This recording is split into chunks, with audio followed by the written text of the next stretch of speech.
The history of this place is shrouded in myths, folklore and legend. Often it becomes difficult to tell what is real and what is imaginary. However, what cannot be disputed is that the fort at Ranthambore is one of the oldest and most famous in India. It is built at ground 1500 feet above the sea level. The fort itself is 500 feet tall, and this rampart is a sheer height of 100 feet. The hillock on which the fort is built is Thumb, and the hill in front is Run, and the deep ravine in between, serving as a natural moat, is Bore, hence the name Ranthambore. It is indeed a unique forest fort.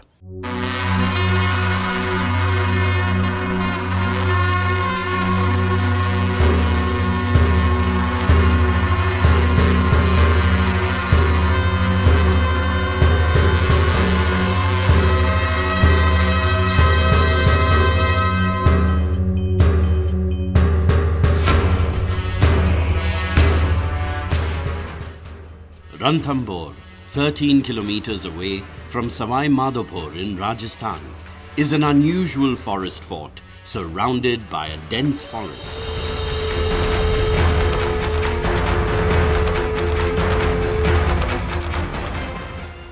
The circular ramparts cover a vast area.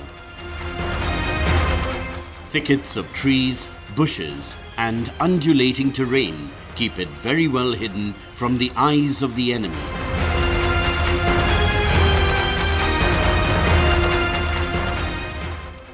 Names of great heroic Rajput warriors like Rana Sanga, Rana Kumbha and Hamir Dev are associated with this citadel.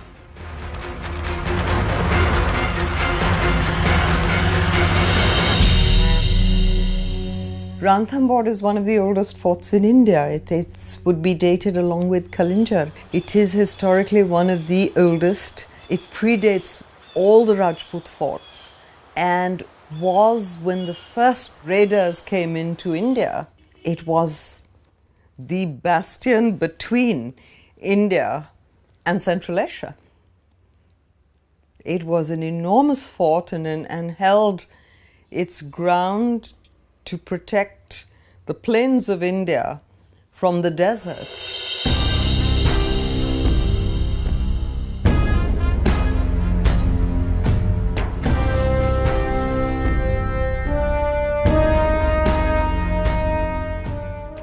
Qutbuddin Aibak was the first Sultan of Delhi to target it. Later, Balban, Alauddin Khilji and Akbar attacked it. Abul Fazl, one of the legendary 9 gems of Akbar's court, had aptly commented about Ranthambore. All other forts appear naked. Only this fort wears a verdant armor of forest.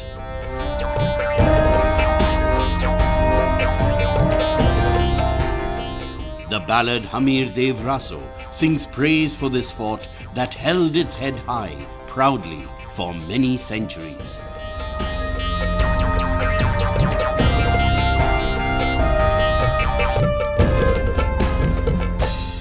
The fort at Ranthambore was conceived and constructed as a forest fort. The dense forest, populated by dangerous animals, was enough to deter any enemy. But those who dwelt within the ramparts felt that they too were children of forest like the animals and lived harmoniously with them. Today, the sanctuary at Ranthambore is world famous. Those who come to visit the sanctuary do not go back unless they have visited the fort also.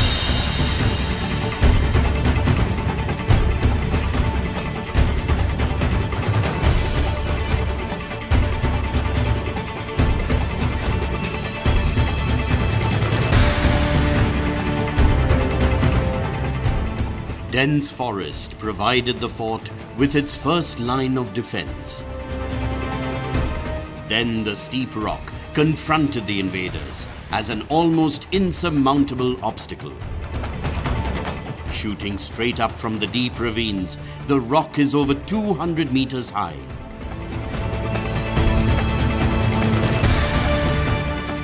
The path winding up the hill is strewn with rocks and is narrow and winding.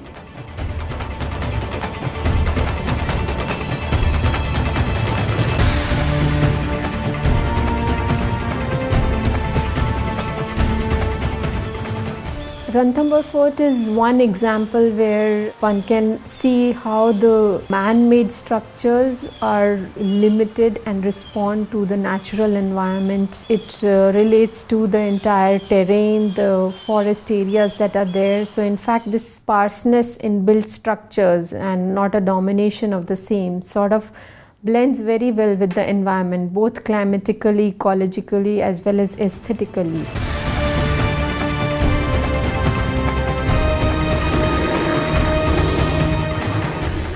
Ranthambore was truly invincible in the pre-artillery age. The ramparts were built on the foundations laid on the very edge of hard rock and gained height dramatically. It wasn't easy to overcome this barrier.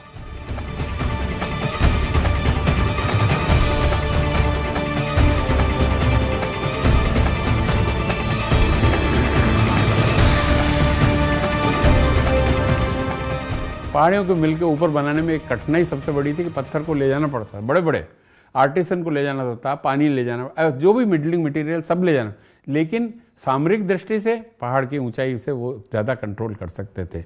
दुर्ग के दरवाजे, एक दरवाजे से defence पे second line of defence, तीसरे line of defence, उसके ऊपर आते थे और उसके अंदर ये पहाड़ी जो जंगल के पेड़, जीव जंतु हैं, उसमें घुसना आसान काम नहीं था।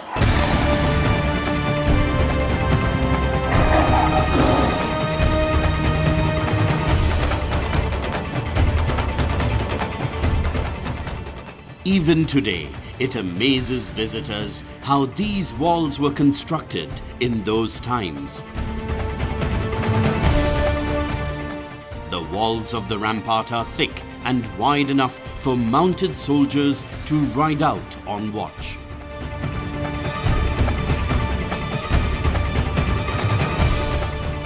The best defense for the fort at Ranthambore was provided by Mother Nature herself. This was the dense forest surrounding it. But that was not all. The invader, if he somehow crossed this forest, was confronted with 4 difficult passes and 84 deep ravines, which served as natural moats. And if he somehow crossed these, he was confronted yet with man-made barriers.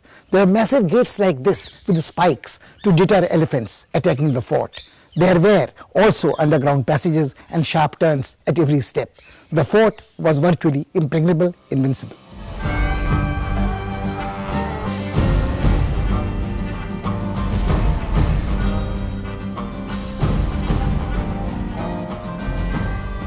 There are many roads that zigzag up the hill, passing through a number of strong gates. One has to climb up and down stairs at several places. The road turns sharply as we enter.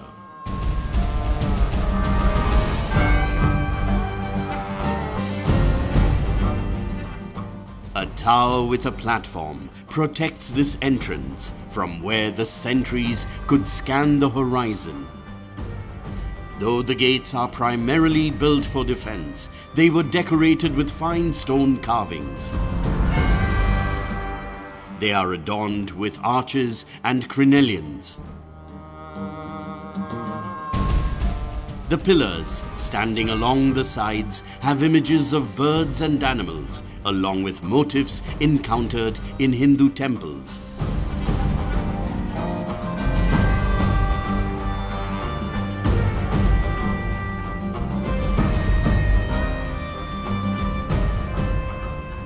This fort, with its ramparts and gates built following the canons of Hindu Vastu Shastra, is considered the best example of pre-Islamic Rajput architecture in India. Ranthambore Fort has elements.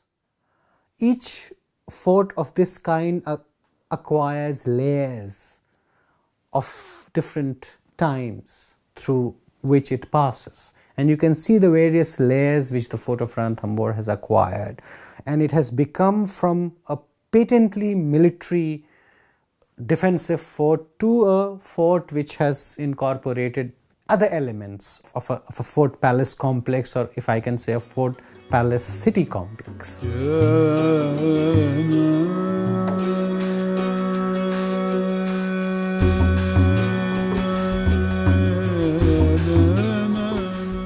Hamir Mahal is the finest example of pre-Islamic Rajput architecture in India.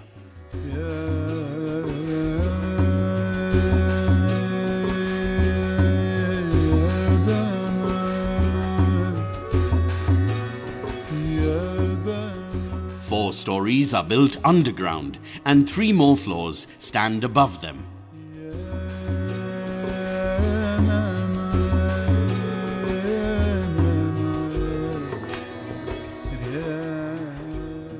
Red sandstone brought from Karoli was used here. Tunneled corridors and beautiful verandas are its characteristic features.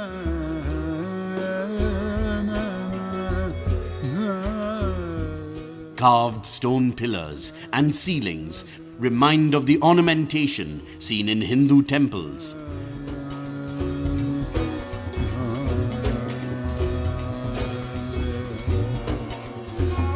Hamir Mahal has been decorated simply but tastefully. The simple elegance of Hamir Mahal leaves a deep, moving impact on the visitors.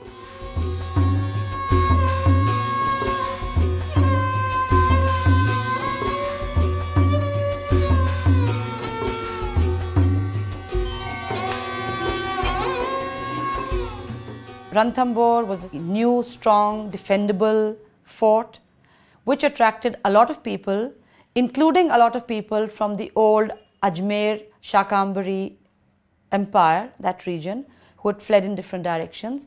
Because of the protection offered, the merchants came there, scholars come there, you have shops, you have houses.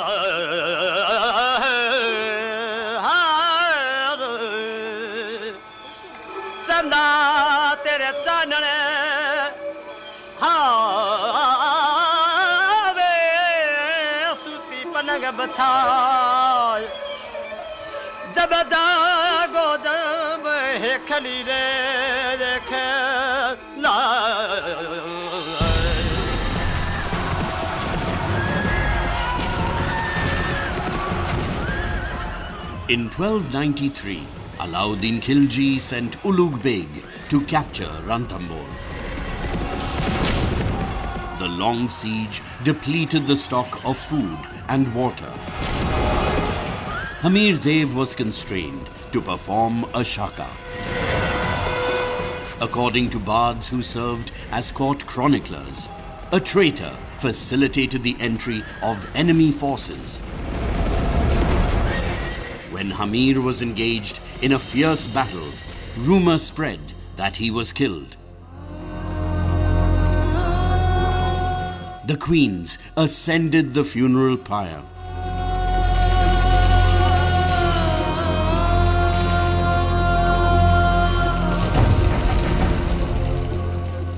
Hamir returned after repelling the attack to see all he loved reduced to cinders.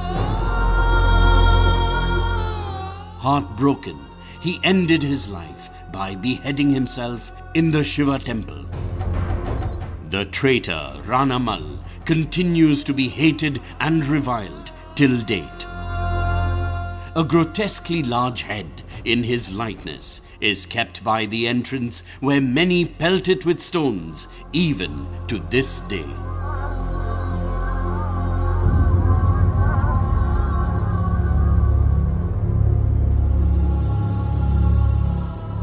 Barely a building stands in these precincts that does not bear the scars of warfare.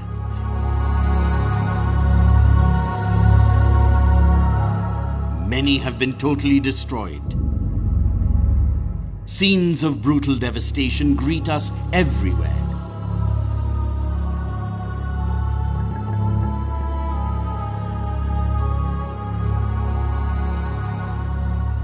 It can be easily imagined what a heavy price was paid by innocent civilians for the ambition and pride of their rulers.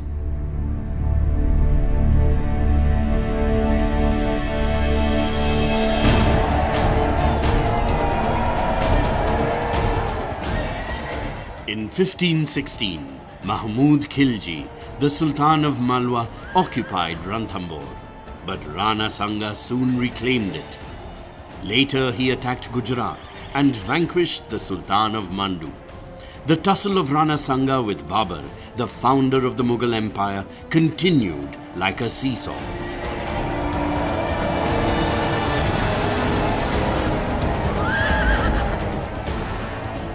Rana never turned to retreat from the battlefield, nor did he accept defeat, and the long period was punctuated with truces and resumption of hostilities.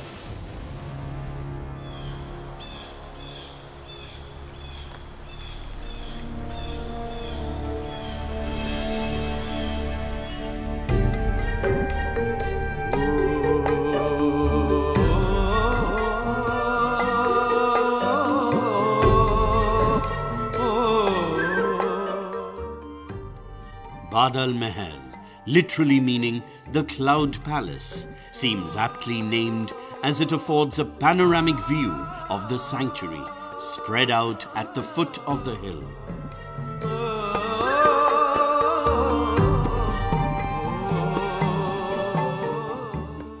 This residential complex was designed in a manner to keep those who used it cool and refreshed at the height of scorching summer.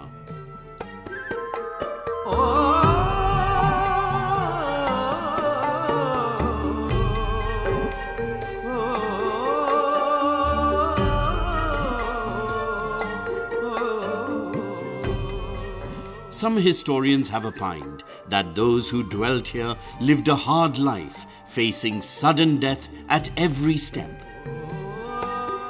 They had neither time nor resources for a life of leisure or pursuit of pleasure. That's the reason why Badal Mahal has minimal decorations.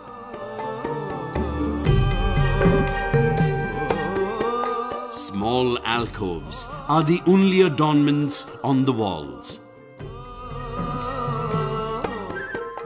At some places, fading traces of paintings in early Rajput style can be noticed.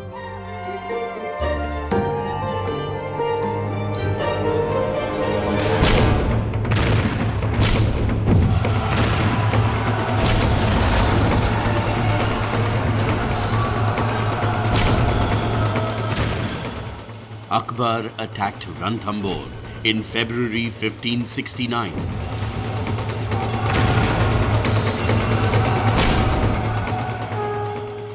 The artillery was set up on a high hill, facing the fort to launch a fusillade.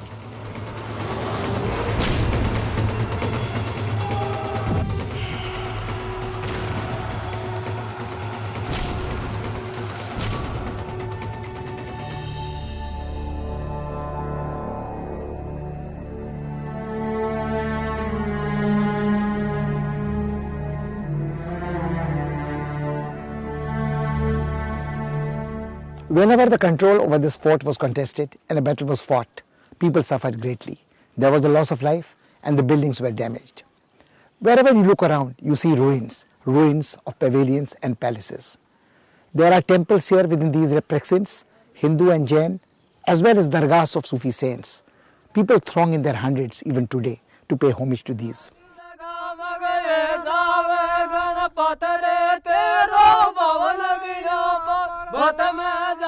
The old Ganesh temple, built on the top of the plateau, attracts devotees from all over the land. It enjoys a reputation that equals that of any other historic structure. People who believe in the fort, and this is the joy of the forts of India, is the legends that go with them. And this one is particularly special because you invite the Ganesh, you send a wedding invitation to the Ganesh Mandir. So it is probably the postman who climbs every day to the Ganesh Mandir is possibly the most overworked postman in India today, because all wedding invitations go for those who believe in it. And this is a temple which has some relationship with blessing marriages.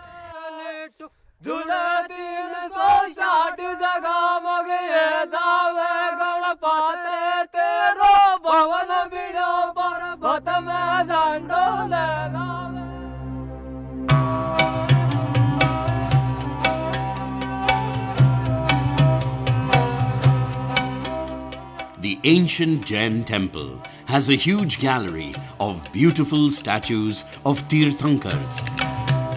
This indicates beyond doubt that in time gone by, this site was considered equally sacred by people professing different faiths and drew those who wished to perform austerities.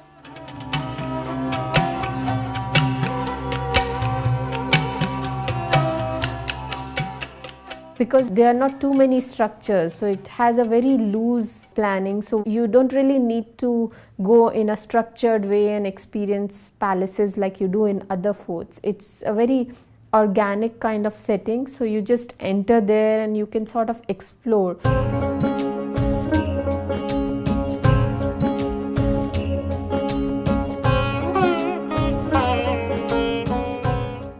The fort has many large ponds fed by main springs.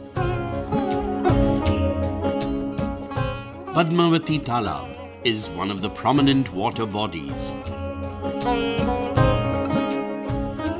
These water tanks provided drinking water for the residents during long sieges.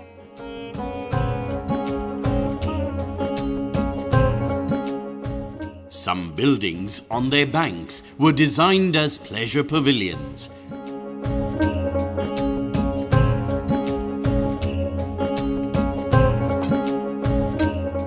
This fort is a priceless part of our heritage, and its preservation poses complex challenges. The conservation challenges come from its scale as a whole. Also, in terms of structures, I guess one would look at restoring whatever is there.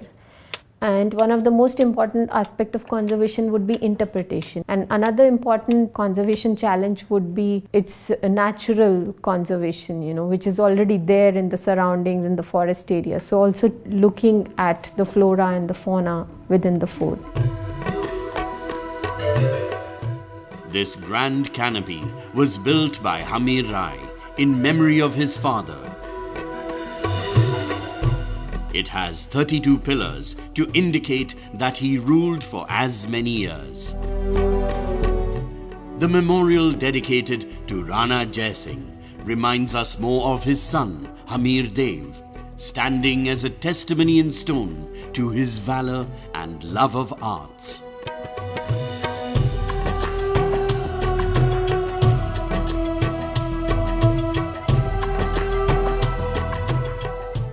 Some visitors have defaced it by inscribing their names and graffiti on its walls.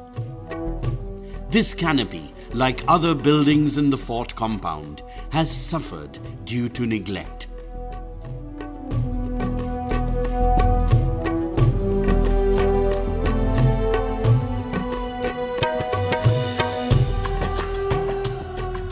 The Grand Fort, sprawling out and merging with surrounding forest, speaks volumes of the grit and determination of those who built it.